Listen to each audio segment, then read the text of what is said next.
The notification arrived at 3:42 a.m. on a Monday morning, piercing through the darkness of Isabella Chen's corner office on the 42nd floor of the Meridian Tower. She had been reviewing quarterly projections when her phone buzzed with a LinkedIn connection request that made her blood freeze. The name staring back at her from the screen was one she hadn't seen in over a decade: David Chen, her father. The same man who had called her worthless, who had stolen her future, and who had chosen her brother over her at every turn. Before we jump back in, tell us where you're tuning in from, and if this story touches you, make sure you're subscribed, because tomorrow I've saved something extra special for you. Isabella stared at the connection request for a full minute before setting her phone down on the mahogany desk that had cost more than her father's monthly salary. The irony wasn't lost on her. Here she was, at 32 years old, running the West Coast operations for one of the country's largest consulting firms, and her father was trying to connect with her on a professional networking platform. The same father who had once told her that women weren't cut out for business, that she should focus on finding a husband instead of chasing impossible dreams. The memories came flooding back despite her best efforts to keep them buried. Isabella had grown up in the suburbs of Phoenix, Arizona, in a modest three-bedroom house on Cactus Lane, where her father, Robert Chen, worked as a mid-level manager at a manufacturing company, and her mother, Linda, kept house while managing the family's finances. Isabella had always been the studious one, the child who spent her afternoons at the kitchen table working through algebra problems, while her younger brother, Marcus, played video games in the living room. She had dreamed of attending Stanford or MIT, of studying engineering or business, of building something meaningful with her life. But Robert Chen had different ideas about his daughter's future. He belonged to the old school of thinking, the generation that believed daughters were temporary residents in their family homes, destined to marry and become someone else's responsibility. Sons, however, were investments. Sons carried on the family name, supported aging parents, and built legacies. From the time Isabella was 14 and Marcus was 12, the favoritism had been glaringly obvious to everyone except her mother, who chose to look the other way. Isabella remembered the night everything changed with crystal clarity. She had been 17, a senior in high school with a 4.0 GPA and acceptance letters to 3 different universities. Arizona State had offered her a partial scholarship, and she had been meticulously calculating how to cover the remaining costs with the college fund her parents had been contributing to since she was born. She had always assumed the fund contained enough for at least 2 years of tuition, maybe 3 if she lived frugally and worked part-time. That Tuesday evening in March, she had knocked on her father's study door, armed with spreadsheets and acceptance letters, ready to discuss her financial aid package and make a plan for her college education. Robert had looked up from his computer with an expression she couldn't quite read at the time, but now recognized as guilt mixed with defiance. "Dad, can we talk about the college fund? I've got my financial information, and I think if we combine it with what's been saved, I can make state work without taking on too much debt." Isabella had spread her papers across his desk, pointing to highlighted numbers and careful calculations. Robert had closed his laptop slowly, his jaw tightening in that familiar way that meant he was about to deliver news she wouldn't want to hear. "Isabella, sit down. We need to have a conversation." She had perched on the edge of the leather chair across from his desk, sensing the shift in atmosphere, but not yet understanding its magnitude. What kind of conversation? "Your college fund," Robert had begun, not meeting her eyes. "It's not what you think it is." "What do you mean? How much is in there? I know it's not a fortune, but there should be enough for at least—" "There's nothing in there for you." The words had hit her like a physical blow.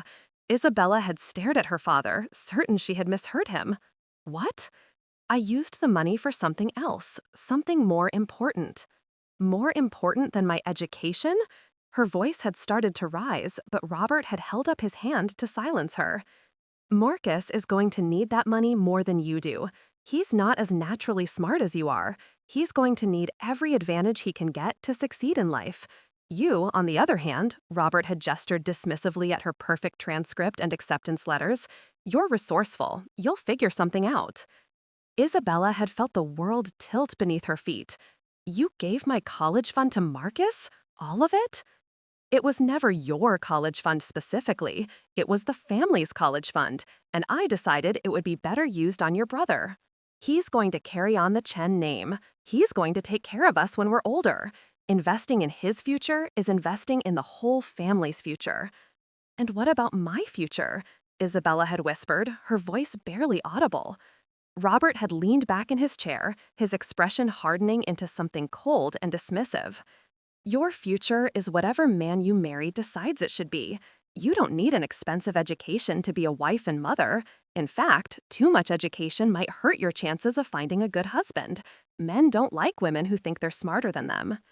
The conversation had continued for another 20 minutes, with Isabella pleading her case and Robert becoming increasingly irritated with what he called her unrealistic expectations and selfish attitude.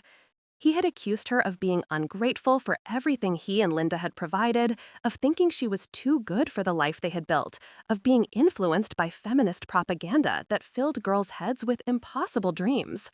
"You're setting yourself up for disappointment," Robert had said, his voice dripping with condescension. "Women like you, who think they can compete with men in business, end up lonely and bitter. Is that what you want? To be 35 and single, working yourself to death for some company that doesn't care about you, while your brother is building a family and a real life?"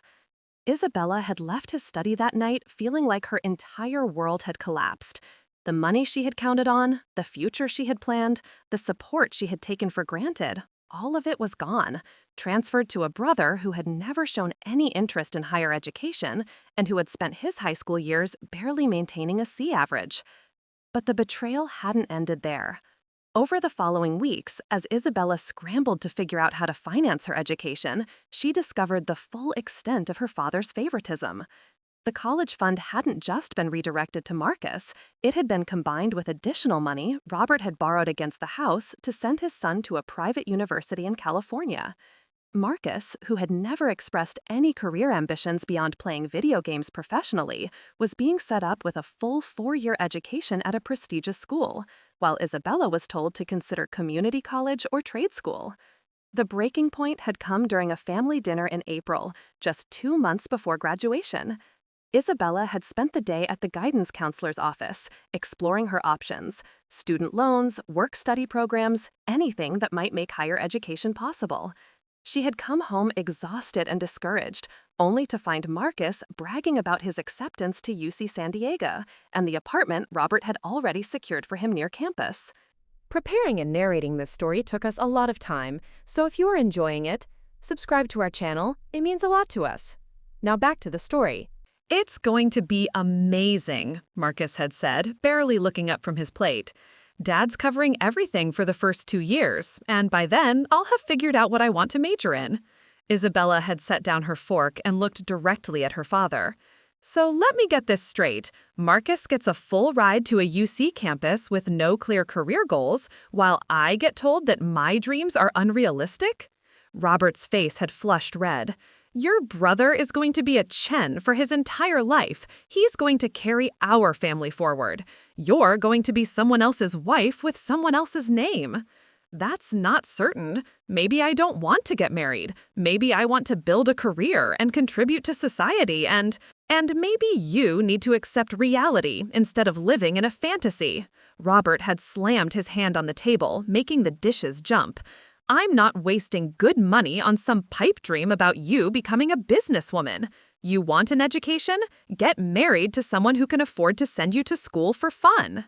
Linda had tried to mediate, suggesting that perhaps Isabella could take a gap year to save money or consider a less expensive state school, but Robert had shut down any discussion.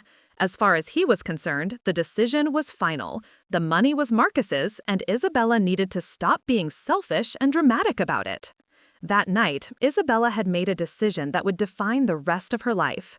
She researched every scholarship, grant, and financial aid option available. She applied for student loans that would saddle her with debt for decades.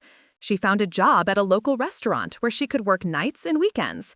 And most importantly, she applied to every work-study program she could find, eventually landing a position at a technology startup in Scottsdale that would allow her to work part-time while taking classes at Arizona State. The next 2 years had been brutal. Isabella worked 30 hours a week at the startup, took a full course load, and lived in the cheapest dorm room she could find. She ate ramen noodles for dinner more nights than not and wore the same 3 outfits in rotation because she couldn't afford new clothes. Meanwhile, Marcus was pledging a fraternity, changing his major for the 3rd time, and calling home for additional money because his allowance wasn't covering his social activities.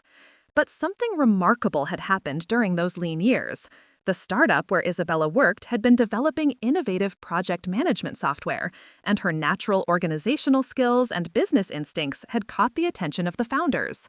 What had started as basic administrative work evolved into market research, client communications, and eventually strategy development. By her junior year, Isabella was essentially functioning as a junior consultant, while still officially being listed as a work-study student.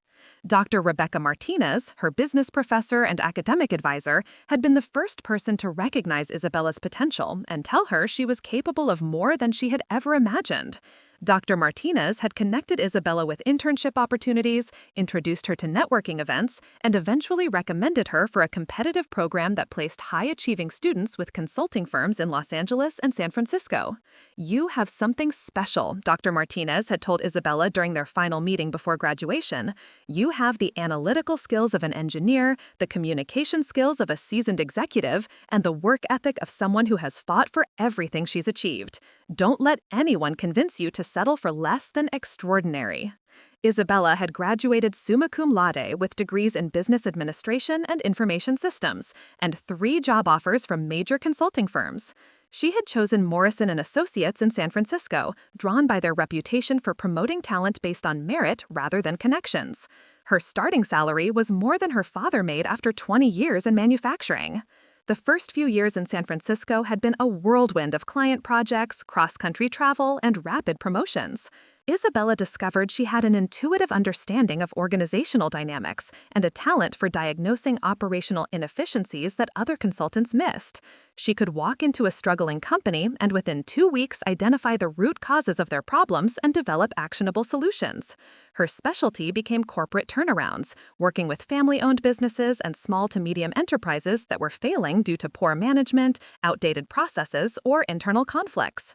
Isabella had a particular gift for dealing with difficult personalities and entrenched power structures, probably because she had spent her childhood navigating her father's arbitrary authority and learning to work around his limitations.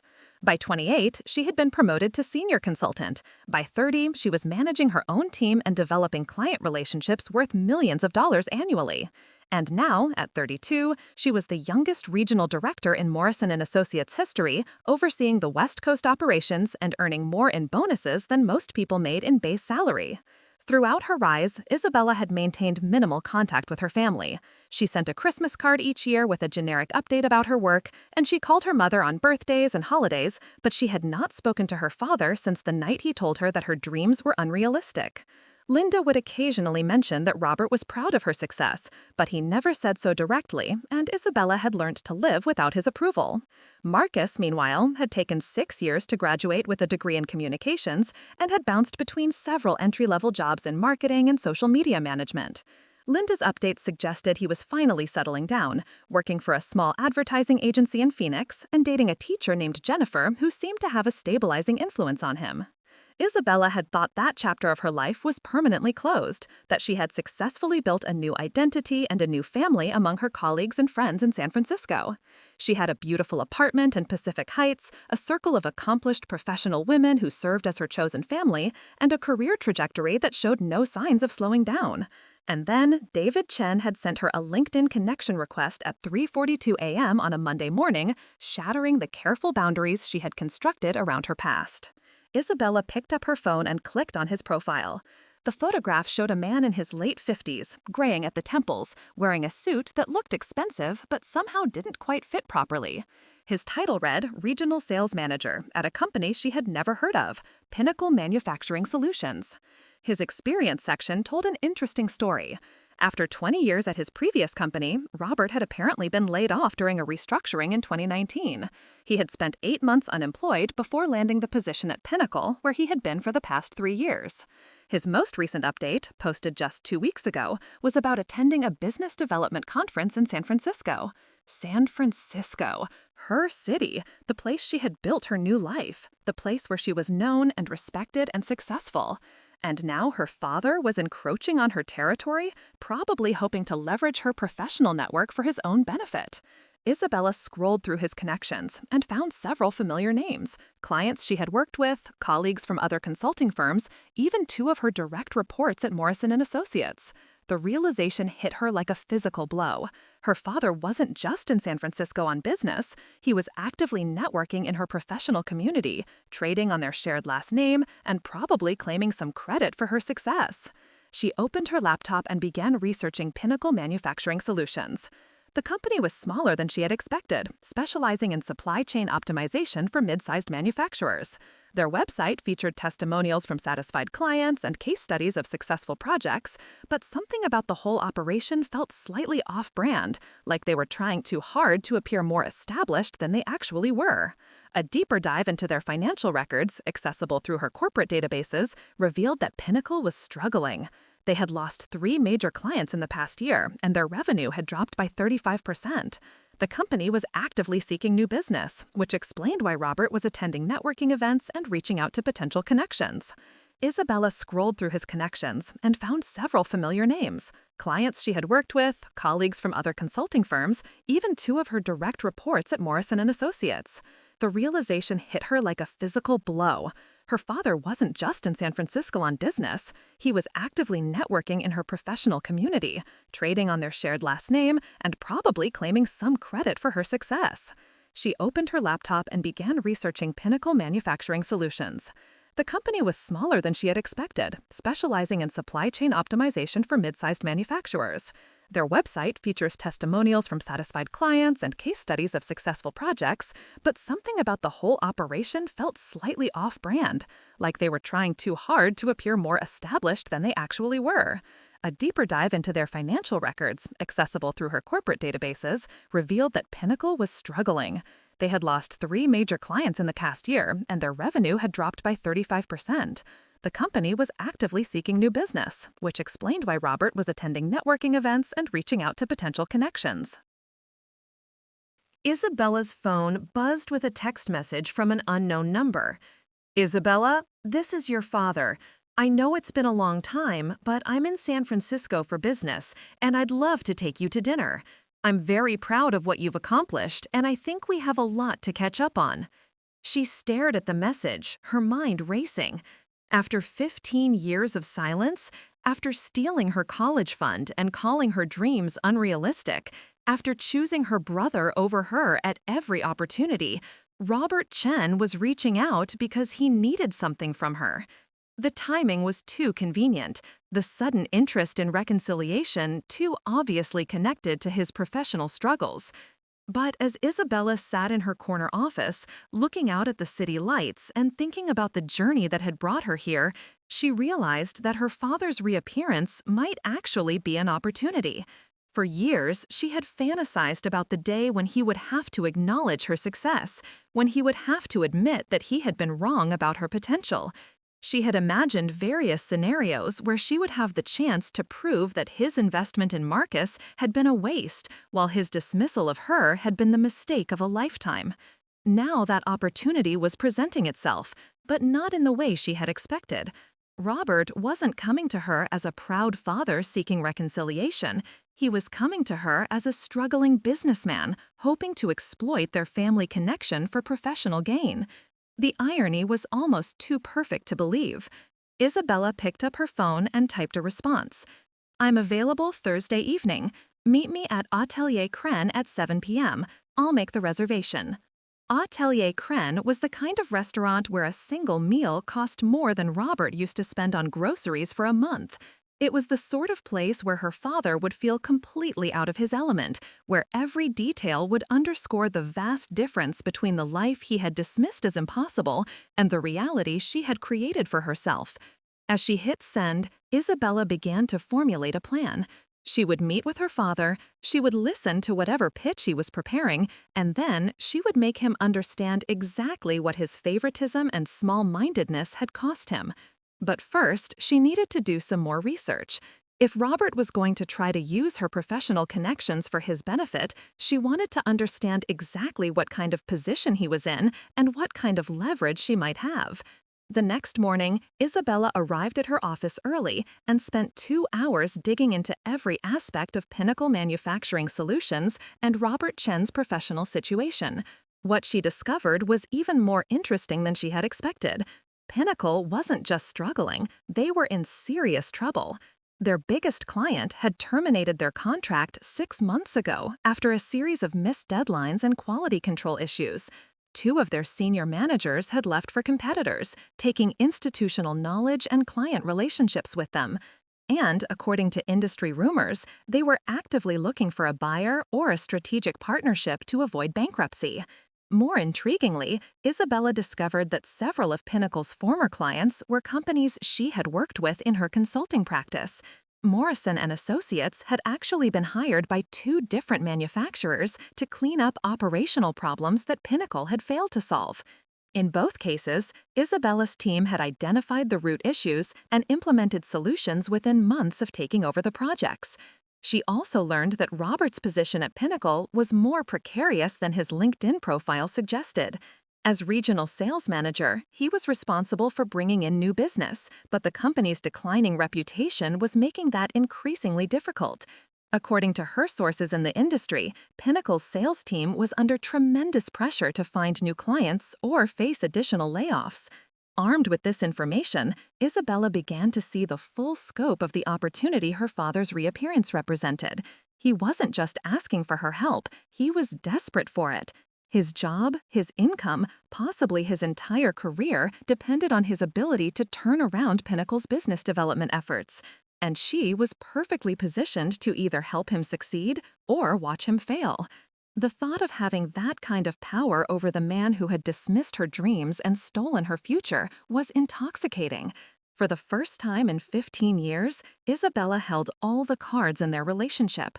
She could choose to be generous, to help him succeed despite his past treatment of her. Or she could choose to be strategic, to use his desperation to finally get the acknowledgement and apology she had never received. But as Isabella contemplated her options, she realized there might be a third path, one that was more sophisticated than simple revenge and more satisfying than mere forgiveness. What if she could use this situation to completely rewrite the power dynamics of their relationship? What if she could transform herself from the dismissed daughter into the person her father needed most? The idea that was forming in her mind was audacious and complex, but it felt right in a way that simple revenge never could. Isabella had spent 15 years proving that her father's assessment of her capabilities was wrong. Now she had the chance to demonstrate just how wrong he had been, in terms he couldn't ignore or dismiss. She picked up her phone and called her assistant.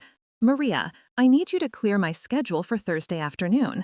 I'm going to need several hours to prepare for a very important dinner meeting."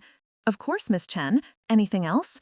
Isabella looked out at the San Francisco skyline, the city where she had built her success one strategic decision at a time. "Yes, I need you to pull the files on the Henderson manufacturing project and the Pacific Components turnaround, and get me everything we have on supply chain optimization in the manufacturing sector. I have a feeling I'm going to need it." As she hung up the phone, Isabella felt a familiar surge of excitement, the same feeling she got when she was about to walk into a challenging client situation and turn it into a victory. Her father had no idea what he was walking into. He thought he was meeting with his estranged daughter, hoping to leverage a family connection for professional gain. Instead, he was about to come face to face with the woman he had refused to invest in, the woman who had built exactly the kind of career he had told her was impossible, the woman who now has the power to make or break his professional future with a single decision. Thursday evening couldn't come fast enough. Thursday arrived with the kind of crisp autumn weather that made San Francisco feel like the center of the universe. Isabella stood in her walk-in closet, selecting her outfit with the same precision she applied to major client presentations. The navy blue Armani suit conveyed authority without ostentation. The Louboutin heels added exactly the right amount of height to make her presence unmistakable. The Cartier watch her team had given her for her promotion to regional director completed the ensemble.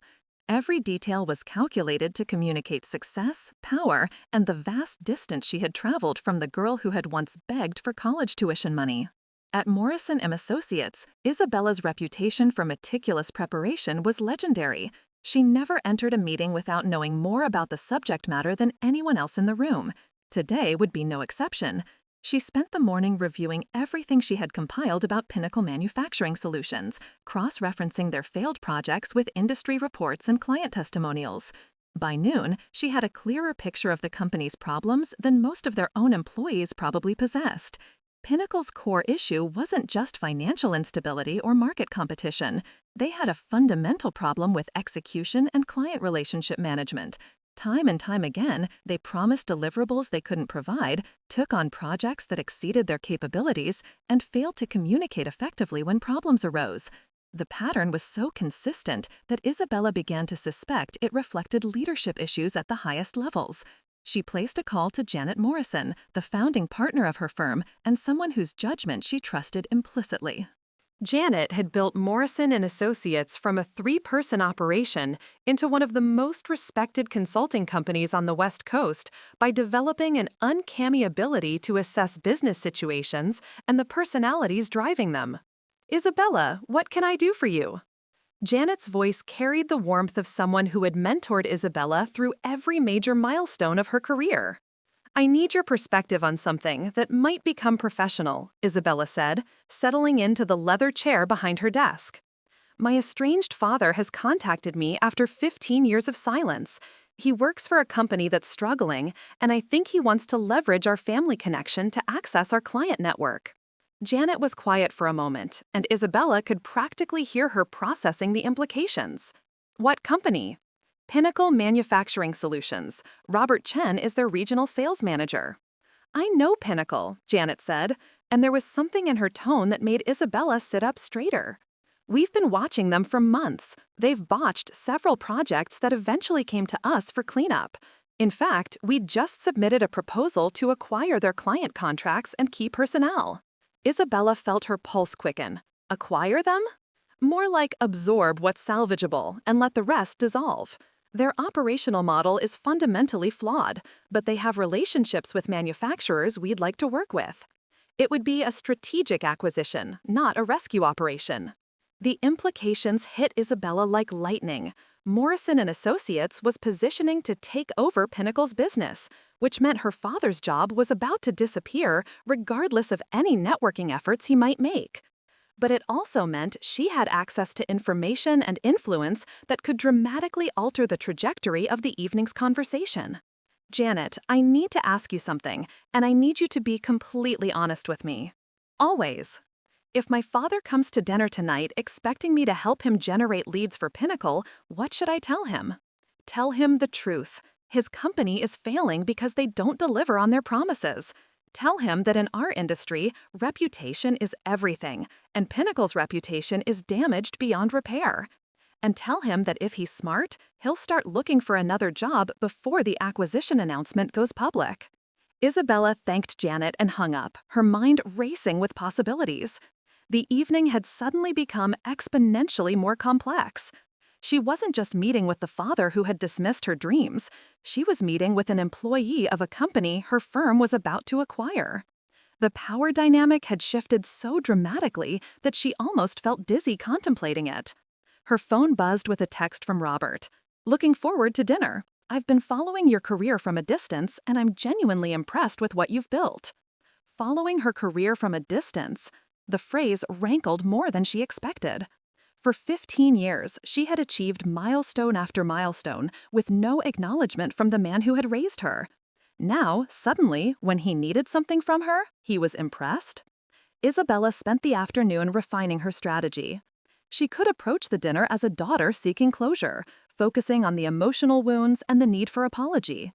She could approach it as a successful professional, demonstrating her achievements to someone who had underestimated her.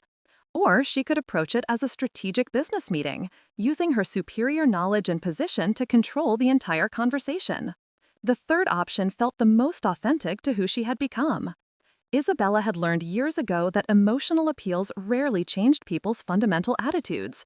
but concrete demonstrations of power and value were impossible to ignore. If she wanted her father to truly understand what his favoritism had cost him, she needed to show him in terms he couldn't dismiss or rationalize away. At 5:30, Isabella gathered her materials and headed home to prepare for dinner. Her apartment in Pacific Heights reflected the same attention to detail that characterized her professional life. The living room featured floor-to-ceiling windows overlooking the bay, contemporary art from local galleries, and furniture that balanced comfort with sophistication. It was the home of someone who had built her life intentionally, without compromise or apology. As she touched up her makeup and reviewed her notes one final time, Isabella allowed herself to remember the girl she had been at 17, sitting in her father's study and begging for a chance to prove herself. That girl had been desperate for approval, willing to negotiate and compromise and accept whatever scraps of support she could get. The woman looking back at her from the mirror was different. She had learned that respect was earned through results, not granted through family obligation. Tonight, she would demonstrate exactly what Robert Chen had lost when he chose to invest in the wrong child. Atelier Kren occupied a converted Victorian mansion in the Castro district, its understated exterior giving way to an interior that was both intimate and theatrical. Isabella arrived precisely at 7 p.m., as was her habit for important meetings. The maître d'hôtel recognized her immediately and escorted her to a table positioned to provide privacy while offering a view of the restaurant's carefully curated ambiance. Robert appeared 10 minutes later, and Isabella felt a complex mixture of emotions as she watched him navigate the restaurant's refined atmosphere. He looked older than his 58 years, his hair more gray than she remembered, his posture suggesting the weight of recent struggles. The expensive suit she had noticed in his LinkedIn photo looked less impressive in person, well-made but not perfectly fitted, the choice of someone trying to project success rather than someone accustomed to it. "Isabella," he said, approaching the table with obvious nervousness, "you look incredible. Thank you for agreeing to meet with me." She stood to greet him, noting how he seemed surprised by her height and heels, how his eyes quickly took in the details of her outfit and the restaurant's obvious expense. "Hello, Dad. Please, sit down." The first few minutes passed in the careful small talk of two people trying to establish ground rules for a conversation that had been 15 years in the making. Robert commented on the restaurant, the city, the obvious success reflected in Isabella's appearance. She responded with professional courtesy, neither warm nor cold, treating him like a client whose business she was evaluating. When the sommelier appeared to discuss wine selections, Isabella took control of the interaction, consulting with him in fluent French about vintage and pairing recommendations. Robert watched this exchange with visible surprise, as if he were witnessing capabilities he hadn't known existed. "I didn't know you spoke French," he said after the sommelier departed. "There are many things about me you don't know," Isabella replied evenly. "I spent a summer in Lyon working with a client on supply chain optimization for luxury goods manufacturers. The language skills were necessary for the project." She watched him process this information, noting how his expression shifted as he began to grasp the sophistication of her professional world. The Robert Chen who had dismissed business education for women was struggling to reconcile that attitude with the evidence sitting across from him. "Isabella, I want to start by saying that I know I made mistakes when you were younger. I want you to know that I'm proud of what you've accomplished, and I regret that we've been out of touch for so long." The apology felt rehearsed, the kind of opening statement someone prepares when they need to smooth over past conflicts before moving to their real agenda. Isabella had heard similar language from executives who needed to acknowledge problems before presenting their requests for assistance. "What specific mistakes do you think you made?" she asked, her tone remaining professionally neutral. Robert shifted in his seat, clearly unprepared for the direct question. "I think I was too hard on you sometimes. I think I didn't appreciate how intelligent and capable you were." "Too hard on me how?" "I pushed you to be realistic about your goals instead of encouraging your dreams." Isabella sipped her wine and considered her response. This was the moment when the old Isabella might have accepted the vague apology and moved toward reconciliation. But the woman she had become recognized the strategic inadequacy of his words. "Do you remember what you said to me the night you told me you had given my college fund to Marcus?" Robert's face flushed slightly. "I remember that conversation being difficult." I remember you telling me that my dreams were unrealistic. I remember you saying that too much education would hurt my chances of finding a husband. I remember you saying that women like me end up lonely and bitter. Isabella's voice remained steady, but each word landed with precision. Which part of that do you consider being too hard on me? The silence stretched between them as Robert grappled with having his exact words reflected back to him. Isabella could see him searching for a response that would minimize the impact of those statements without outright denying them. I was trying to protect you from disappointment, he said finally. I thought I was being practical. Practical based on what evidence? My grades were better than Marcus's. My work ethic was stronger. My career goals were more specific and researched. What made you think he was the better investment? He was my son. The honesty of that statement hung in the air between them. Isabella felt something settle in her chest, not satisfaction exactly, but a kind of clarity. For 15 years, she had wondered if there was some rational justification for her father's favoritism, some merit-based reason she had been unable to see. Now she had her answer: gender bias, pure and simple. "And what has your investment in Marcus produced?" she asked. Robert looked uncomfortable. "He's doing well. He has a steady job. He's in a serious relationship. He took 6 years to graduate with a communications degree, and he's working at a small advertising agency making probably $40,000 a year. Is that the return on investment you were hoping for?" Money isn't everything, Isabella. No, but results matter, especially when you're making decisions about someone's future based on their potential. She leaned forward slightly. "You told me that Marcus would take care of you and Mom when you got older. Is he in a financial position to do that?" Robert's silence was answer enough. Isabella continued, her tone still professionally neutral but relentless in its logic. "You told me that investing in his education was investing in the family's future. What has the family gained from that investment? You told me that I would end up lonely and bitter while he built a real life. How do our actual lives compare to those predictions?" "You've done better than I expected," Robert admitted quietly. "I've done exactly what I told you I would do. I said I wanted to study business and build a career in consulting. I said I wanted to work with companies and help them solve complex problems. I said I wanted financial independence and professional respect." Isabella's voice carried the weight of 15 years of vindication. "The only thing that was unrealistic about my dreams was thinking my father would support them." The server appeared to take their dinner orders, providing a brief respite from the intensity of their conversation. Isabella ordered with confidence, making specific requests about preparation and presentation. Robert deferred to her recommendations, another small acknowledgement of her expertise in navigating this environment. When they were alone again, Robert attempted to shift the conversation toward the present. "I want you to know that I've learned from my mistakes. I see now that I underestimated you, and I regret that. I hope we can move forward from here." "Move forward toward what?" Isabella asked.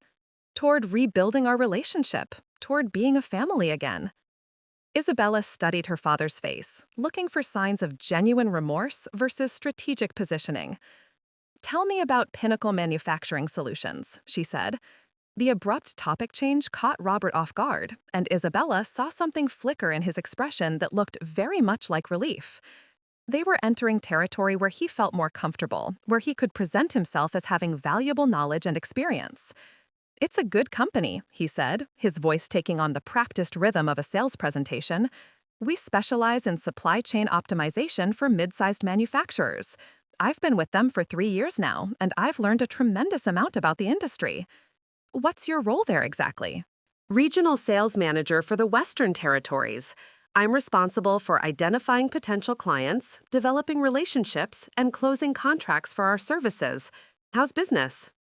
Robert hesitated, and Isabella could see him calculating how much honesty this conversation required. "It's challenging. The market is competitive, and companies are being very careful about their consulting expenditures. But there are opportunities for firms that can demonstrate real value." Isabella nodded, as if this explanation satisfied her curiosity, but she was actually noting the gaps between his presentation and the reality she had researched. Pinnacle wasn't struggling because of market conditions or client caution. They were struggling because they consistently failed to deliver the value they promised. "What kind of manufacturers do you typically work with?" she asked. "Mid-market companies, usually family-owned or closely held.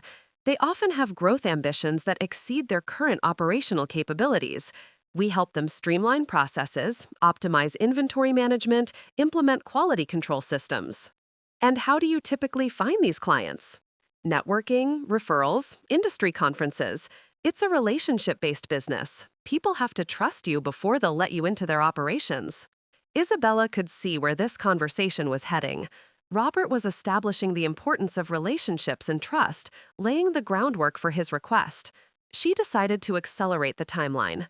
"Is that why you reached out to me? Because you need relationships in the industry?" Robert's facade cracked slightly, revealing the desperation underneath. "I thought we could help each other. You work with manufacturing clients, and you probably encounter situations where they need the kind of specialized support we provide. I thought there might be opportunities for mutual referrals." "Mutual referrals," Isabella repeated. "What would you be referring to me?" "Well, we sometimes work with clients who need broader strategic consulting, the kind of high-level analysis that Morrison and Associates is known for." Isabella almost laughed at the transparent inadequacy of this proposition. Pinnacle's clients were small manufacturers with limited budgets, while Morrison and Associates worked with Fortune 500 companies and major corporations. The idea that Pinnacle would generate referrals worth her firm's time was absurd. "Have you researched Morrison and Associates' typical client profile?" she asked. "I know you work with large companies on complex projects." "Our average project value is $2.7 million. Our smallest annual client retainer is $400,000. What's Pinnacle's average project value?" Robert looked uncomfortable. "We work on a different scale. Our projects typically range from $50,000 to $200,000. So there wouldn't be mutual referrals. You'd be asking me to send you business, and you'd have nothing comparable to offer in return." The directness of her assessment seemed to catch Robert off guard. He had probably expected this conversation to unfold more diplomatically, with polite acknowledgement of the favor he was requesting, rather than blunt analysis of the business proposition. "I thought we could start small and see how it develops," he said. "Maybe there would be opportunities I'm not seeing right now." Isabella sipped her wine and let the silence stretch. She was watching her father grapple with the reality that his daughter had become someone who evaluated business propositions with clinical precision, someone who couldn't be swayed by family obligation or emotional manipulation. "Robert," she said, using his first name deliberately, "let me explain something about how business development works at my level. When I refer a client to another service provider, my reputation becomes attached to that recommendation. If the provider delivers excellent results, it enhances my credibility. If they fail to meet expectations, it damages my professional standing." "I understand that." "Do you? Because what you're asking me to do is risk relationships that have taken years to build, with clients who generate millions of dollars in revenue, to help you pursue business opportunities that would never reciprocate that value." Robert was quiet for a long moment, and Isabella could see him struggling with the implications of her analysis. He had approached this dinner thinking he could leverage their family connection to access her professional network. Instead, he was discovering that his daughter operated at a level where such casual favors were impossible. "I didn't realize the scale difference was so significant," he said finally. "Most people don't. That's why these conversations are difficult." Isabella leaned back in her chair, studying her father's expression. "But there's something else you should know about Pinnacle Manufacturing Solutions." "What's that?" "My firm has been tracking their performance in the market. We've been called in to fix several projects that Pinnacle started but couldn't complete successfully." The color drained from Robert's face. "Which projects?" "Henderson Manufacturing, Pacific Components, Stellar Logistics." Isabella watched her father's reaction to each name. In all three cases, Pinnacle promised deliverables they couldn't provide, missed critical deadlines, and ultimately damaged their relationships with clients who should have been long-term assets. "Those were complex situations," Robert said defensively. "There were factors beyond our control." "There are always factors beyond your control. That's why clients hire consultants. They expect us to anticipate problems, develop contingencies, and deliver results regardless of complications." Isabella's voice carried the authority of someone who had navigated hundreds of challenging projects. The difference between successful consulting firms and failing ones is execution under pressure. Robert stared at his plate, clearly understanding that this conversation had moved far beyond his original agenda. His daughter wasn't just declining to help him, she was demonstrating that she understood his business better than he did. Isabella, I know Pinnacle has had some challenges, but every company goes through difficult periods. With the right support and strategic partnerships, Pinnacle isn't going through a difficult period, Isabella interrupted. Pinnacle is failing because their operational model is fundamentally flawed. They take on projects that exceed their capabilities, they promise timelines they can't meet, and they don't have the expertise to solve the problems they're hired to address. The harsh assessment hung between them as their main courses arrived. Isabella had ordered the restaurant's signature dish, a complex preparation that required precise timing and sophisticated technique. Robert had chosen something simpler, safer, reflecting perhaps his discomfort with the entire environment. As they ate, Isabella found herself thinking about the broader patterns their conversation revealed. Her father had spent her childhood dismissing her potential, insisting that her dreams were unrealistic and that she lacked the capabilities to succeed in business. Now he was asking her to help him with a business problem he couldn't solve, seeking access to relationships and expertise he couldn't develop independently. The irony was so complete it felt almost scripted. The daughter whose education he had considered a waste of money had become an expert in the exact problems that were destroying his career. The unrealistic dreams he had mocked had produced knowledge and skills that could potentially save his job. The lonely, bitter future he had predicted for her had actually materialized for him, while she had built the successful professional life he had insisted was impossible. But beyond the personal vindication, Isabella recognized a deeper truth about their situation. Robert's request wasn't just inappropriate because of their history, it was misguided because it reflected the same flawed thinking that had characterized his parenting decisions. He was looking for shortcuts and connections rather than focusing on capability and performance. He wanted to leverage relationships rather than build competence. He was still trying to succeed through favoritism and networking rather than merit and results. "Tell me something," Isabella said as they finished their main courses. "When you decided to give my college fund to Marcus, what did you expect to happen to me?" Robert looked surprised by the question. "I expected you to find another way to get an education if it was really important to you." "But you didn't help me find that other way." "I thought you were resourceful enough to figure it out." "So you believed I was capable of overcoming significant obstacles and achieving my goals without support, but you didn't think that capability made me worth investing in." Robert was quiet for a long moment. "I guess I hadn't thought about it that way." "You gave the money to Marcus because you thought he needed more help, and you denied it to me because you thought I needed less help. But you never considered that the child who needed less help might be the better investment." The logic of her argument was inescapable, and Isabella could see her father processing the implications. She had just demonstrated that his decision-making process was not only biased, but strategically flawed. He had invested in weakness rather than strength, potential rather than demonstrated ability. "I made a mistake," Robert said quietly. "Yes, you did. But the question now is whether you've learned anything from that mistake or whether you're repeating the same patterns." "What do you mean?" "You're asking me to help you solve a problem you haven't been able to solve yourself. You're looking for connections and favors instead of focusing on building competence. You're hoping that family relationships can substitute for professional performance." Isabella met his eyes directly. "That's the same thinking that led you to believe Marcus was a better investment than I was."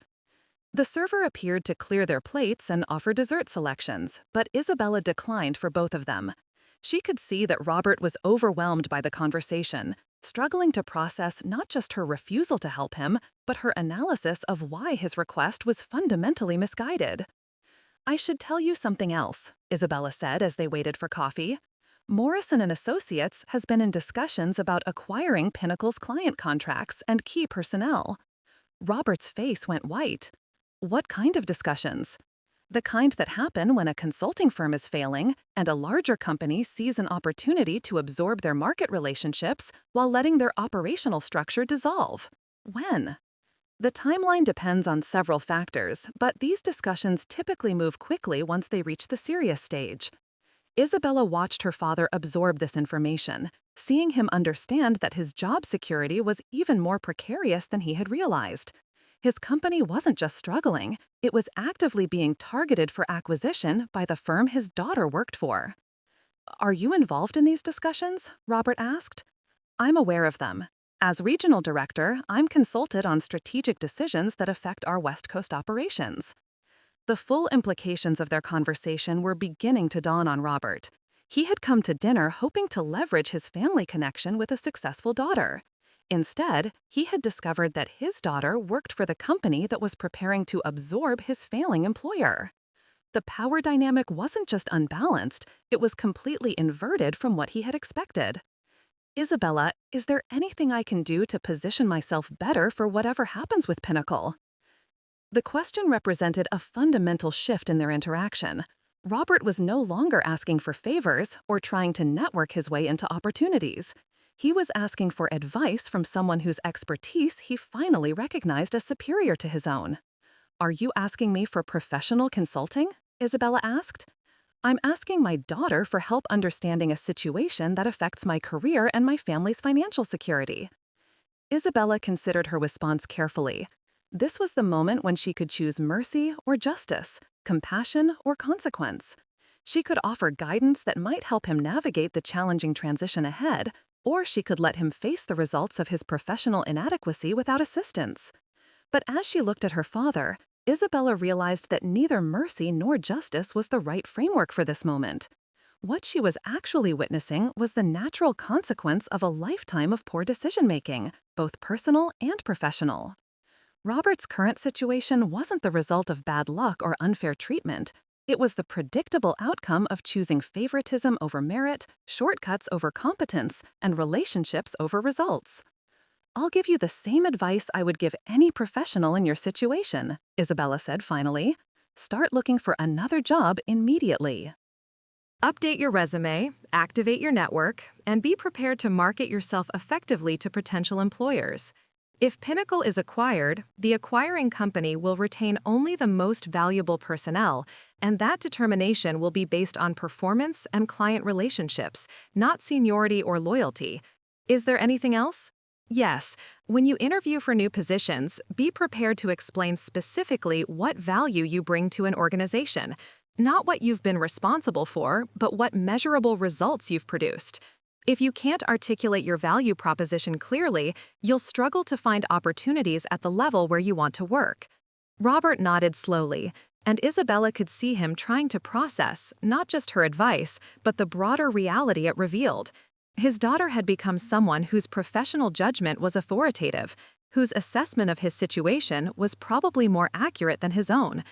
"Isabella, I want you to know that I understand now how wrong I was about your potential. I want you to know that I'm genuinely proud of what you've accomplished, and I'm sorry that I wasn't supportive when you needed me to be." The apology felt more authentic than his earlier attempt, probably because it was motivated by recognition rather than strategy.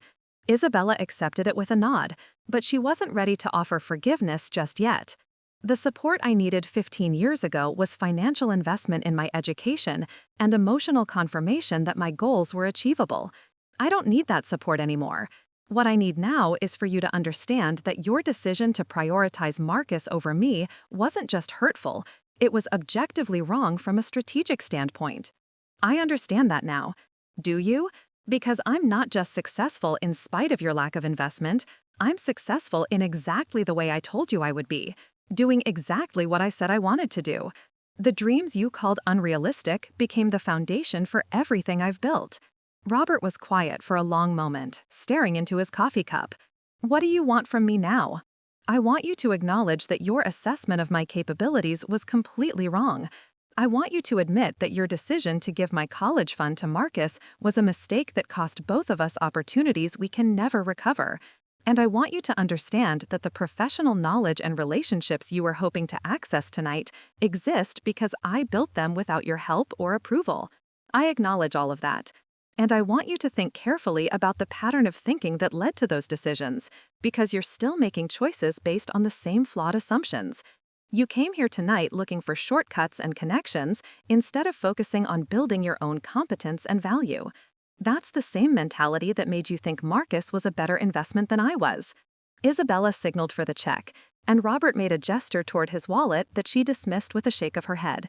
She had chosen this restaurant specifically because the cost would underscore the difference in their circumstances, and she intended to pay for dinner as a demonstration of her financial independence. As they prepared to leave, Robert made one final attempt to salvage something from their interaction. Isabella, regardless of how this business situation resolves, I hope we can rebuild some kind of relationship. I hope you can forgive me for the mistakes I made when you were younger. Isabella considered his words as they walked toward the restaurant's exit. Forgiveness was a complex concept, especially when it came to foundational injuries that had shaped the entire trajectory of someone's life. She had built her success partly in response to her father's dismissal, using his rejection as motivation to prove him wrong. In some ways, his lack of support had been more valuable than his investment would have been. I don't need to forgive you, she said finally. I needed your approval and support 15 years ago, and I built a life without them. What I need from you now is recognition that your judgment was wrong and your priorities were misguided. You have that recognition. Then we can have a relationship based on who we actually are now, rather than the roles we played when I was 17. But that means you need to accept that I'm not your little girl looking for daddy's approval. I'm a successful professional who has expertise you don't have and resources you don't possess. They reached the street, and Isabella could see Robert processing the evening's revelations. His daughter wasn't just successful, she was successful in ways that made his own professional struggles seem small and manageable by comparison. She operated at a level where his company's problems were minor concerns, where his career challenges were easily diagnosed and addressed. "Thank you for dinner," Robert said, "and thank you for the advice about my situation. I know I don't have any right to ask for your help, but I'm grateful that you were willing to share your perspective." "You're welcome. And Robert, when you're looking for new opportunities, remember that employers want to hire people who can solve problems, not people who need problems solved for them. Focus on demonstrating your competence rather than leveraging your relationships." As she watched her father walk away into the San Francisco night, Isabella felt a complex mixture of emotions. The evening had unfolded exactly as she had planned, with every conversation thread serving to demonstrate the magnitude of his misjudgment. But there was no satisfaction in having been right about her own potential, no vindication in watching him struggle with challenges she could easily address. What she felt instead was a kind of closure, the resolution of questions that had haunted her for 15 years. She finally understood that her father's favoritism hadn't been based on any rational assessment of her capabilities versus Marcus's. It had been based on gender bias, plain and simple, complicated by assumptions about family roles that had nothing to do with merit or potential. More importantly, she understood that his current situation was the natural consequence of the same thinking that had led him to make poor investment decisions about his children. Robert had spent his career looking for shortcuts and relationships rather than building expertise and competence. He had approached business development the same way he had approached parenting, relying on favoritism and assumptions rather than performance and results. Isabella walked back to her apartment with a sense of completion she hadn't expected. She had proven her point more thoroughly than she had imagined possible, but the victory felt different from what she had anticipated. It wasn't sweet revenge or satisfying vindication.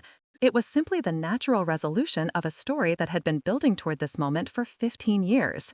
The girl who had once begged for college tuition money had become a woman who could acquire her father's company with a single recommendation. The dreams he had called unrealistic became the foundation for expertise he desperately needed. The lonely, bitter future he had predicted had become a successful, fulfilling life that exceeded his ability to comprehend or appreciate. But perhaps most importantly, Isabella had learned that her father's approval or disapproval was ultimately irrelevant to her success. She had built her career without his support, and she would continue building it without his recognition. The validation she had once craved from him was no longer necessary, because she had found it in her own accomplishments and in the respect of people whose judgment actually mattered. As she reached her building and looked back toward the restaurant where she had left Robert to contemplate his situation, Isabella realized that the evening had been about more than settling old scores or demonstrating her success. It had been about finally understanding that the relationship she had always wanted with her father was impossible, not because of his limitations, but because she had outgrown the need for it. The real victory wasn't proving him wrong about her potential. The real victory was discovering that his opinion of her potential no longer had any impact on her life. The acquisition announcement came 6 weeks after Isabella's dinner with her father, appearing in the industry publications on a Tuesday morning with the kind of understated language that disguised seismic shifts in the business landscape. Morrison & Associates had purchased Pinnacle Manufacturing Solutions' client portfolio and selected personnel assets for an undisclosed sum, effectively absorbing their market presence while allowing the original company structure to dissolve quietly. Isabella read the announcement from her office, noting the careful phrasing that made the transaction sound strategic rather than desperate. Her assistant Maria had highlighted the relevant sections and left a note asking whether Isabella needed to reschedule any meetings to accommodate the integration process. The acquisition had been handled entirely by the corporate development team, but as regional director, Isabella would oversee the assimilation of Pinnacle's West Coast client relationships into Morrison's existing operations. She found herself thinking about Robert more frequently than she expected in the days following the announcement. There had been no communication between them since their dinner, and Isabella wondered whether he had taken her advice about seeking new employment or whether he had been caught off guard by the speed of the acquisition. Either way, his situation at Pinnacle was now resolved, though probably not in the manner he had hoped. The first indication that their story wasn't finished came through an unexpected channel. Marcus called her office on a Thursday afternoon, the first time Isabella had heard from her brother in over 3 years. Maria transferred the call with a questioning look, clearly recognizing the family name but uncertain about the appropriate protocol. "Isabella, it's Marcus. I know this is probably strange, me calling you at work, but I didn't know how else to reach you." His voice carried a nervous energy that reminded Isabella of their childhood, when Marcus would approach her for help with homework or protection from their father's disapproval. But there was something different now, a gravity that suggested he was calling about something more serious than typical sibling concerns. "What do you need, Marcus?" "It's about Dad. He lost his job last month when his company got bought out, and he's been struggling to find anything comparable. Mom's been worried about him, and she asked me to call you." Isabella felt a complex mixture of emotions hearing this confirmation of what she had already known would happen. There was no satisfaction in being right about Robert's employment prospects, but there was a certain completeness to the narrative arc that had begun with their dinner conversation. "I'm sorry to hear that, but I'm not sure what you expect me to do about it." "Mom thought maybe you could help him find something in San Francisco. She said you had dinner with him a few weeks ago and that you work with a lot of companies that might have openings." The request revealed so much about their family's continued dysfunction that Isabella almost laughed. Linda was still trying to manage Robert's problems through manipulation and family obligation, and Marcus was still serving as the intermediary for conversations that should happen directly between adults. "Marcus, did Mom tell you why Dad and I had dinner?"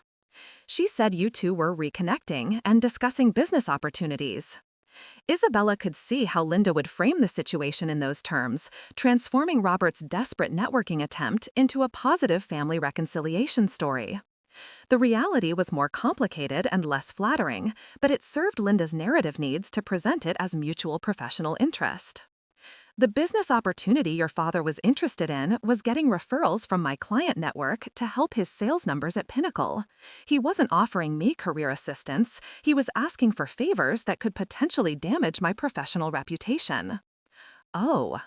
Marcus was quiet for a moment, clearly recalibrating his understanding of the situation. "I didn't realize it was like that."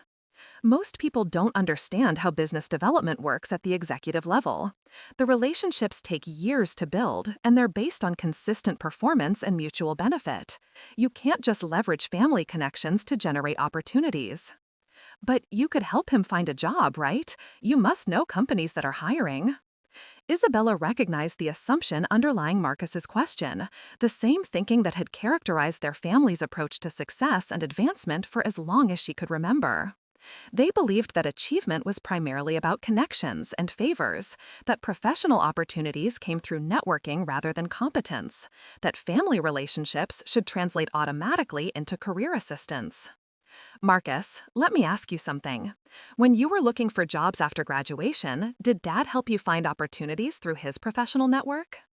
Not really. I mean, he gave me advice and stuff, but I mostly found positions through online applications and recruiting companies. And when you needed career guidance or professional development, did he provide mentorship based on his business experience? He's never really talked to me about career strategy. He mostly just tells me to work hard and be reliable. Isabella could hear the recognition dawning in Marcus's voice as he began to understand the implications of her questions. Robert had never functioned as a professional resource for his son, had never leveraged his industry relationships for Marcus's benefit, had never provided the kind of strategic career support he was now hoping to receive from his daughter. So the man who told me that investing in your education was investing in the family's future hasn't actually provided you with professional opportunities or career advancement support? No, not really. And the man who said you would take care of him and Mom when they got older is now asking me to solve his employment problems? Marcus was quiet for a long moment. I guess I never thought about it that way. The pattern is important, Marcus. Dad made decisions about our educations based on assumptions about gender roles and family obligations, but those assumptions haven't materialized into reality. You're not in a position to provide financial support for him and Mom, and he's not in a position to provide professional guidance for you. Meanwhile, the daughter whose dreams he dismissed as unrealistic has built exactly the kind of career and network he now needs. The conversation continued for another 10 minutes, with Marcus gradually understanding that Isabella's refusal to help wasn't about family resentment, but about professional ethics and strategic thinking. She couldn't risk her reputation by recommending someone whose competence she couldn't vouch for, and she couldn't provide career opportunities based on family obligation rather than merit. But as Isabella reflected on the call after Marcus hung up, she realized that her father's employment situation presented an opportunity she hadn't previously considered. Not an opportunity to help him find another sales position, but an opportunity to demonstrate the full extent of what his favoritism had cost him. The idea that began forming in Isabella's mind was audacious in its scope and elegant in its justice. What if Robert's career problems weren't just the natural consequence of poor professional decisions, but the beginning of a larger transformation in their family dynamics? What if his need for employment could become the foundation for finally correcting the imbalance that had defined their relationships for so long? Isabella spent the following weekend researching possibilities, using her industry connections to understand the employment market for sales professionals in Robert's demographic and experience range. What she discovered confirmed her suspicions about his prospects. Men in their late 50s with narrow industry experience and recent job loss faced significant challenges in finding comparable positions, especially when their most recent employer had failed in ways that reflected poorly on the entire management team. But Isabella also discovered something more interesting. Morrison & Associates was expanding their business development efforts in the Southwest, targeting mid-market manufacturers who needed consulting services but hadn't yet established relationships with major firms. The expansion would require regional representatives who understood local business culture and had existing relationships with potential clients. The position would be perfect for someone with Robert's background, assuming that person could adapt to Morrison's performance standards and client service expectations. It would also represent a complete inversion of the power dynamic that had characterized Isabella's childhood, with her father working for the company she helped to lead, subject to performance evaluations that she would indirectly influence. Isabella spent Monday morning discussing the Southwest expansion with Janet Morrison, exploring the timeline and personnel requirements for the new initiative. Janet was enthusiastic about the business opportunity, but concerned about finding representatives who could maintain Morrison's reputation for excellence while building relationships in unfamiliar markets. "We need people who understand manufacturing, who can communicate credibly with business owners, and who can deliver results under pressure," Janet explained. "The challenge is finding candidates who have the industry knowledge but can also adapt to our standards and methodologies." What if I told you I knew someone with 20 years of manufacturing industry experience who was recently available and highly motivated to prove himself in a new environment? Janet raised an eyebrow. Someone you'd recommend? Someone I'd be willing to supervise personally to ensure they met our standards. The conversation that followed was delicate, requiring Isabella to balance professional judgment with personal considerations. She explained Robert's background and experience without revealing their family relationship, presenting him as a potential candidate whose competence she could evaluate and whose performance she could guarantee. You understand that if this person doesn't work out, it reflects on your judgment and recommendation? Janet asked. I understand that completely. I wouldn't suggest him if I weren't confident in my ability to manage the situation. Then set up an interview. But Isabella, this person will be working under your supervision, reporting to your division, and representing your professional standards. Make sure you're comfortable with those dynamics. Isabella assured Janet that she could handle the supervisory relationship, but privately she wondered whether Robert would be able to adapt to working for his daughter's company, taking direction from people he had once dismissed as unrealistic dreamers, and proving his competence to the child whose potential he had refused to acknowledge. The answer to that question would determine not just Robert's employment prospects, but the final resolution of the family dynamics that had shaped both their lives for the past 15 years. Isabella called Robert that evening from her apartment, looking out at the San Francisco skyline as she prepared to make an offer that would either complete his humiliation or provide him with an opportunity for redemption. "Robert, it's Isabella. I have a business proposition for you." "Isabella, I'm surprised to hear from you. Is this about what Marcus mentioned? Because I don't want you to feel obligated to help me just because we're family."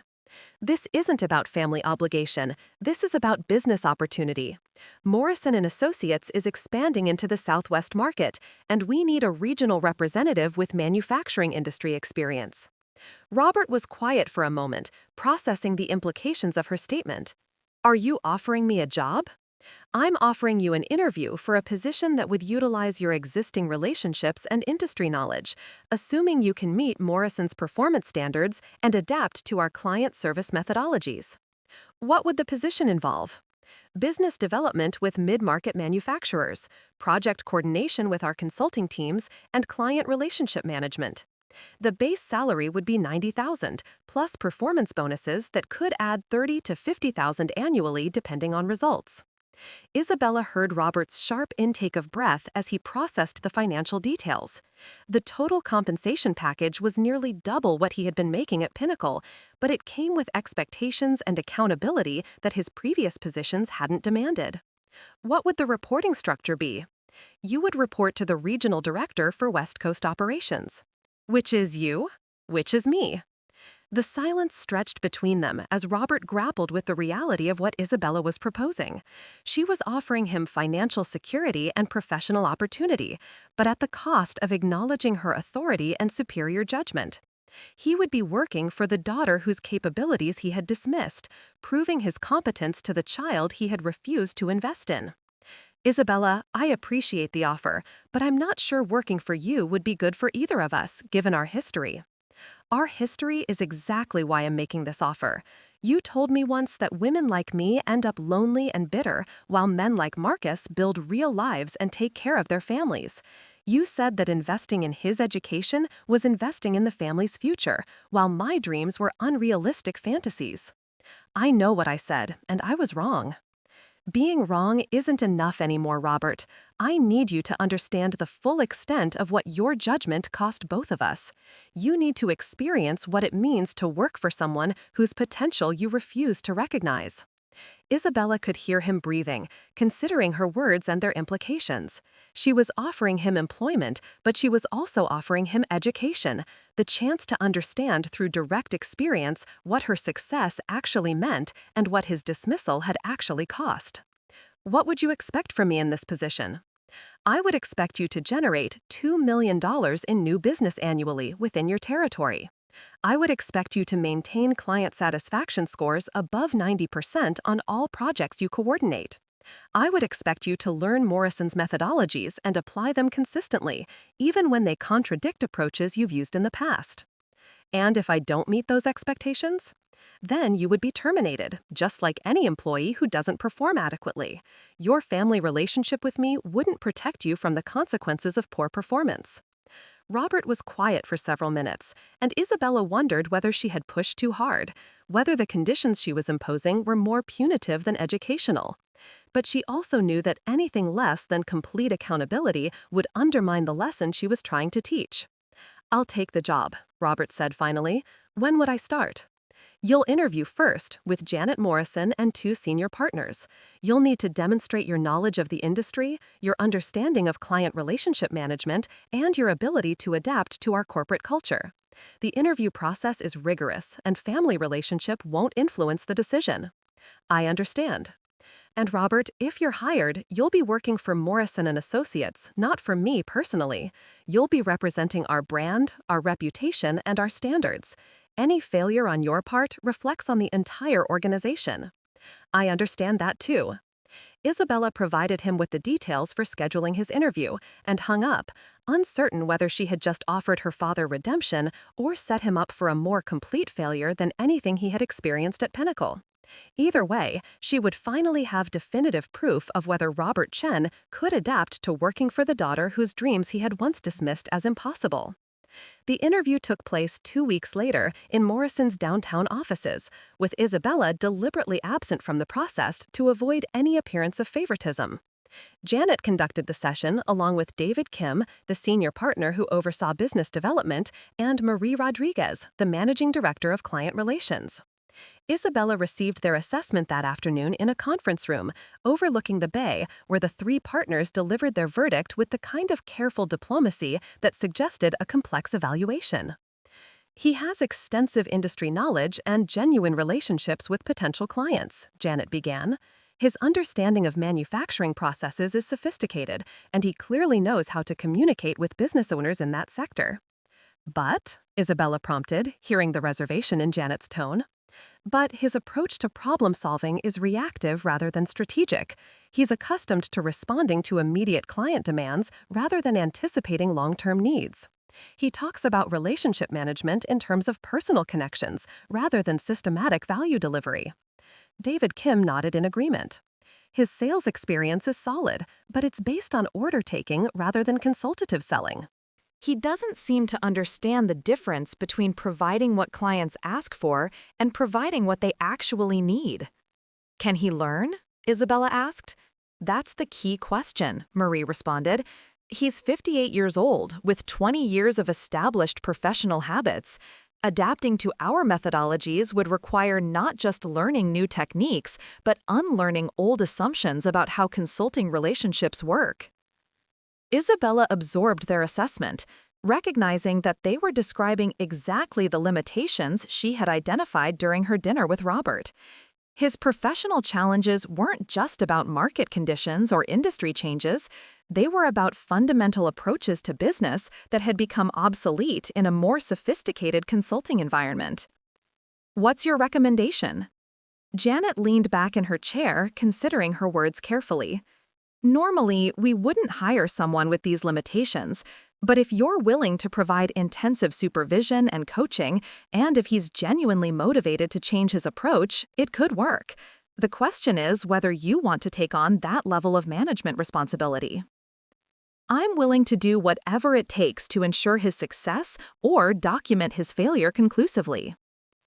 The 3 partners exchanged glances, clearly recognizing that Isabella's investment in this hiring decision went beyond normal professional considerations, but they also trusted her judgment and her commitment to Morrison standards. "Then we'll make the offer, with a 6-month probationary period and clearly defined performance metrics. If he meets expectations, he can continue. If not, the relationship ends with no further obligation." Isabella felt a complex mixture of anticipation and apprehension as she contemplated the next phase of her relationship with Robert. She would be responsible for his professional development, accountable for his performance, and positioned to finally demonstrate the full scope of what his favoritism had cost him. But she also realized that the experiment would reveal as much about her own character as it did about his capabilities. Managing her father as an employee would require her to separate personal history from professional judgment, to provide honest feedback without emotional manipulation, and to hold him accountable for results while giving him genuine opportunities to succeed. The first month of Robert's employment established the patterns that would define their working relationship. Isabella scheduled weekly one-on-one meetings to review his progress, discuss client interactions, and address any challenges he was experiencing. The conversations were awkward at first, with both of them struggling to navigate the intersection of family history and professional hierarchy. But gradually, something unexpected began to emerge from their interactions. As Isabella explained Morrison's methodologies and coached Robert through complex client situations, she discovered that he was actually capable of learning and adapting when provided with clear expectations and consistent feedback. The limitations the partners had identified were real, but they weren't insurmountable given adequate support and motivation. More surprisingly, Isabella found that supervising her father's professional development was teaching her things about leadership and mentorship that she hadn't learned in her previous management roles. Working with someone who had once dismissed her capabilities required her to demonstrate expertise without arrogance, to provide guidance without condescension, and to hold him accountable while acknowledging his genuine efforts to improve. Robert's transformation was gradual but unmistakable. Within 6 weeks, he was asking more sophisticated questions about client needs and business strategy. Within 3 months, he was generating qualified leads at a rate that exceeded Isabella's initial expectations. Within 4 months, he had closed his first major contract, a comprehensive operational review for a mid-sized aerospace components manufacturer that would generate over $400,000 in revenue for Morrison & Associates. The success was satisfying for Isabella, but not in the way she had anticipated. Rather than feeling vindicated by her father's dependence on her expertise, she found herself genuinely proud of his professional growth and impressed by his willingness to change established habits when provided with better alternatives. Their family dynamics began shifting in ways that surprised both of them. Linda started calling Isabella regularly to thank her for helping Robert, but also to share details about his renewed enthusiasm for his work and his improved confidence in professional settings. Marcus began reaching out for career advice, recognizing that his sister had business knowledge that could benefit his own professional development. But the most significant change occurred during a client meeting in Phoenix, where Isabella was accompanying Robert to observe his presentation to a potential client and provide strategic support. The client was a family-owned manufacturing company with growth ambitions that exceeded their current operational capabilities, exactly the kind of situation where Morrison's expertise could provide transformative value. Isabella watched her father conduct the meeting with a level of professionalism and strategic thinking that would have been impossible during his pinnacle days. He asked probing questions about the client's challenges, identified underlying issues they hadn't recognized themselves, and presented solutions that addressed both immediate problems and long-term strategic needs. When the client accepted Morrison's proposal for a comprehensive operational assessment, Robert turned to Isabella with an expression she had never seen before. It wasn't the desperate gratitude of someone whose career had been rescued, but the genuine satisfaction of someone who had earned success through competence and effort. "I couldn't have done this 6 months ago," he said as they drove back to the airport. "I would have focused on what they were asking for instead of what they actually needed. I would have tried to close the sale instead of building a relationship. I would have competed on price instead of demonstrating value." "What changed?" Isabella asked, genuinely curious about his perspective on his own transformation. "I learned the difference between selling products and solving problems. I learned that clients pay for expertise, not just effort, and I learned that successful consulting relationships are built on trust rather than connections." Isabella found herself thinking about the broader implications of Robert's professional development. His success at Morrison & Associates wasn't just about career rehabilitation. It was proof that people could change fundamental approaches to work and life when provided with appropriate guidance and motivation. But it was also proof that her father's original assessment of her capabilities had been even more wrong than she had realized. Not only had she built the kind of career he had dismissed as impossible, she had also developed the leadership skills and professional judgment necessary to help him achieve success he couldn't have imagined on his own. The final resolution of their relationship came during Isabella's annual performance review, where Janet Morrison provided feedback that acknowledged not just her professional accomplishments, but her management of the Robert situation. "Your supervision of Robert Chen this year has been exemplary," Janet said. "You've transformed someone with significant limitations into one of our most productive business development representatives. But more importantly, you've demonstrated the kind of leadership and mentorship capabilities that prepare someone for senior executive responsibilities." "Thank you, Janet. The experience has been educational for me as well." "I'm sure it has. But Isabella, I want you to understand what you've accomplished. You identified potential in someone other managers had written off. You invested the time and effort necessary to develop that potential, and you achieved results that exceeded everyone's expectations, including your own. Robert deserves credit for his willingness to change and learn." "Of course he does, but transformation doesn't happen without effective leadership. What you've done with him demonstrates that you have the judgment and capabilities for our next level of leadership opportunities." Isabella felt a surge of professional satisfaction that had nothing to do with her relationship with Robert and everything to do with recognition that her management skills had reached a new level of sophistication. She had learned to separate personal history from professional judgment, to provide guidance without emotional interference, and to achieve results through others rather than just through individual effort. But the conversation also crystallized something she had been realizing gradually over the past several months. Her relationship with Robert had finally reached a point of genuine mutual respect, based not on family obligation or guilt, but on demonstrated competence and shared professional success. That evening, Isabella invited Robert to dinner at her apartment, the first time he had been in her home since she had moved to San Francisco. As he looked around at the environment she had created for herself, she could see him processing the evidence of her success in a way that was different from their dinner at Atelier Cren. This wasn't just wealth or professional achievement, it was a life built intentionally and maintained with care. The art on her walls reflected sophisticated taste and cultural engagement. The books on her shelves demonstrated intellectual curiosity that extended far beyond business. The view from her windows encompassed a city where she had established herself as an expert and leader.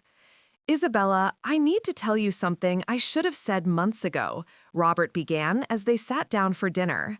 "I was completely wrong about your potential, and I was wrong about what success looks like for women in business.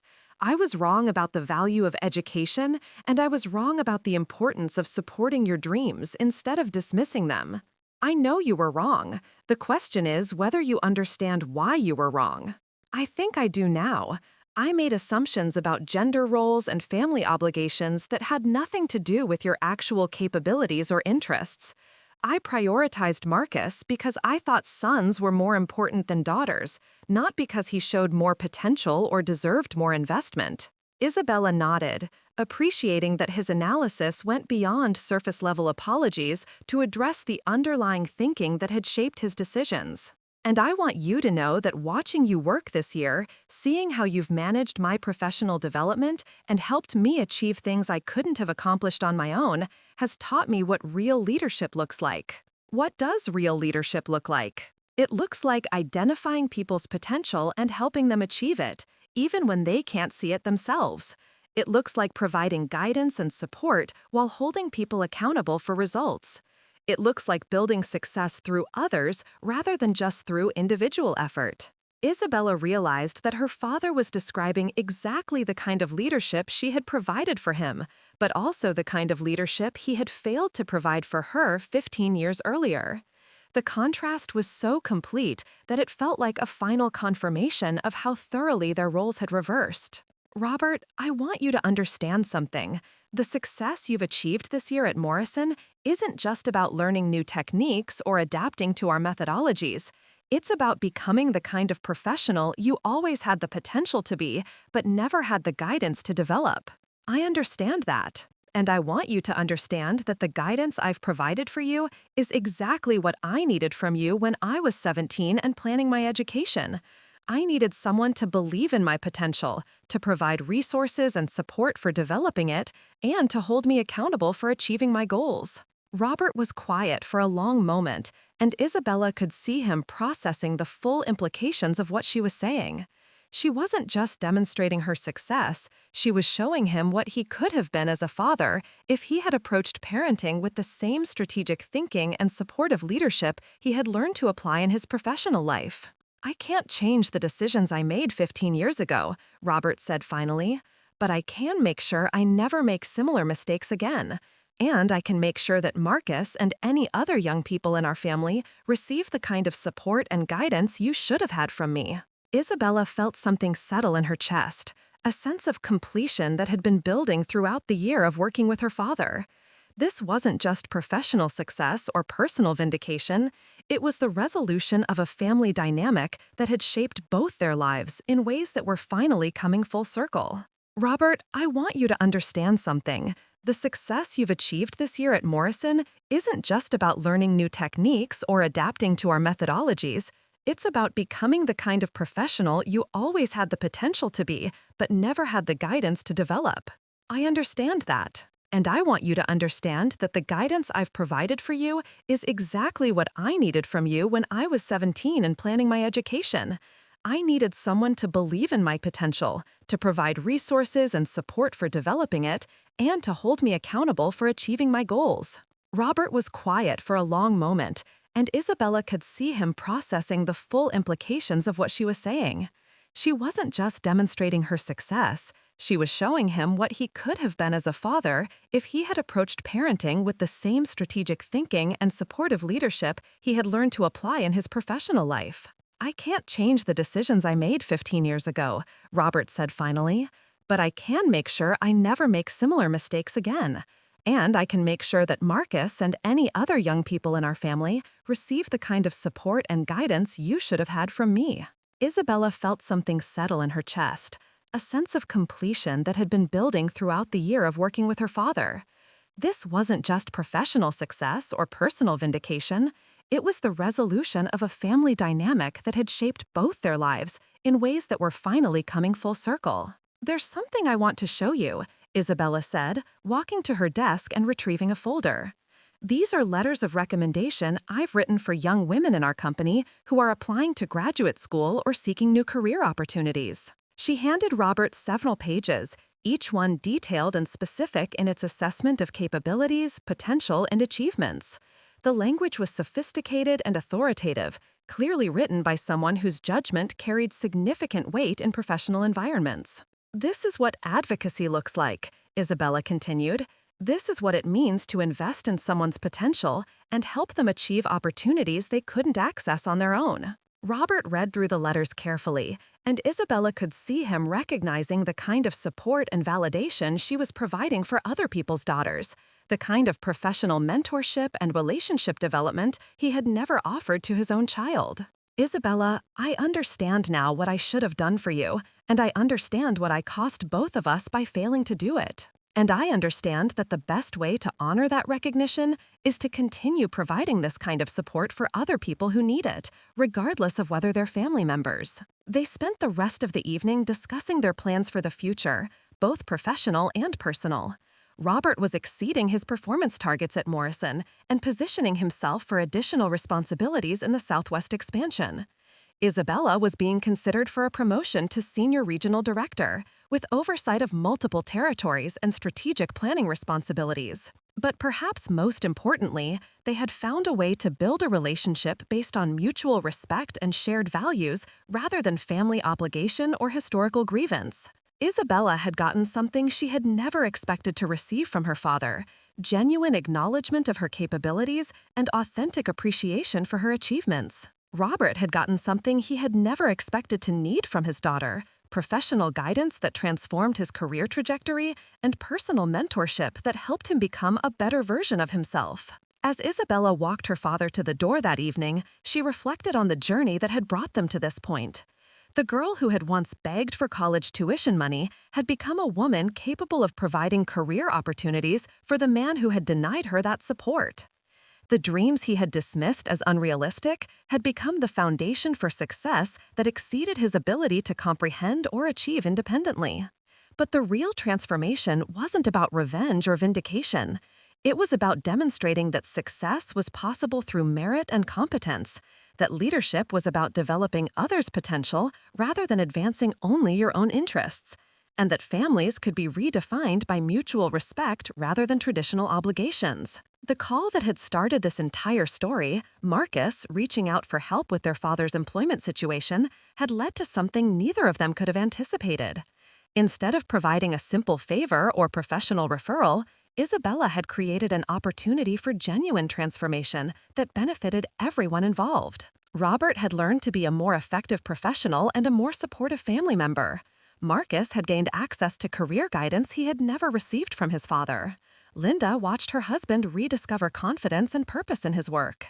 And Isabella had developed leadership capabilities that prepared her for the next level of her own career advancement. But perhaps most importantly, Isabella had learned that the validation she had once craved from her father was ultimately less important than the validation she could provide for herself and others. The approval she sought at 17 was less valuable than the expertise she had developed by 32. The investment Robert had refused to make in her education was less significant than the investment she had made in her own professional development and her ongoing commitment to helping other women achieve their career aspirations. As Isabella looked out at the San Francisco skyline from her apartment that night, she realized that the story that had begun with a late-night LinkedIn connection request had evolved into something much more complex and satisfying than simple family reconciliation or professional revenge. It had become a demonstration of what was possible when people committed to growth, learning, and mutual support rather than defensiveness, resentment, and the preservation of old hierarchies. The girl who had once needed her father's approval had become a woman whose approval other people sought. The dreams he had dismissed as unrealistic had become the foundation for achievements that exceeded anything he had accomplished in his own career. And the relationship that had once been defined by his authority and her dependence had been transformed into a partnership based on her expertise and his willingness to learn. In the end, Isabella had gotten everything she had ever wanted from her father: recognition of her capabilities, acknowledgement of her achievements, and respect for her judgment. But she had also gotten something she hadn't known she wanted: the opportunity to demonstrate that success is most meaningful when it's used to help others achieve their own potential rather than simply to prove a point about past injustices. The phone on her desk remained silent as Isabella prepared for sleep, but she knew that tomorrow would bring new challenges, new opportunities, and new chances to use her expertise in service of goals that extended far beyond her own career advancement. That was what real success looked like, and it was something her 17-year-old self could never have imagined when she was begging for college tuition money in her father's study. But it was also exactly what she had always hoped her life could become if she was given the chance to prove what she was capable of achieving. Up next, you've got 2 more standout stories right on your screen. If this one hit the mark, you won't want to pass these up. Just click and check them out.